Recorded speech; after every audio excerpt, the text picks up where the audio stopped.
Caplin News, getting to know the man behind the name as we sit down with Lee Caplin. He's best known as a Hollywood movie producer, but Lee Caplin has a true commitment to journalism. Reporter Samantha Gutierrez makes the introduction.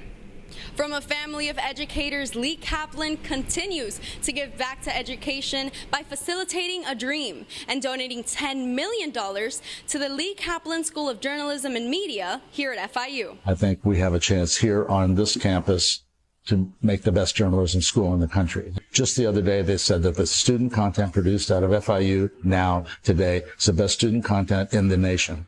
I see the faces of the students here. I like that it's 73% women, and I like that it's 83 or 4% people of color because of its inclusiveness. Growing up in the South, I was a person of color. Being Jewish in the Deep South is not like being Jewish in Manhattan.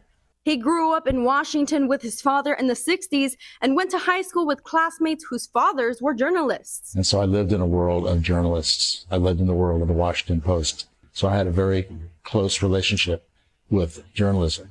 He learned quickly the value of the truth in journalism and started his first educational institution along with famous playwright Luis Valdez. It was the film, television, and radio program at California State University, Monterey Bay. Lee Caplin since moved to Florida and continues his work here. And so I decided to take it a step further and create iStar, which is the immersive studio for altered reality. And then after that, the Journalism and Media School. And we curated it carefully, Journalism and Media, because in my view, telling the truth is not shaping it in a way that builds an audience. It's shaping it in a way that tells the truth. And quite frankly, as a former litigator, a federal prosecutor, I abhor drifting away from the truth. Lee Caplin has dedicated himself to many different passions. Whether he was an artist, a lawyer, or working for the private sector, he memorialized his experiences through writing and now wants to dedicate his resources into funding the truth in stories. It's so important to set the right example because young people are sponges for information and they're picking up everything, the good, the bad, and the ugly.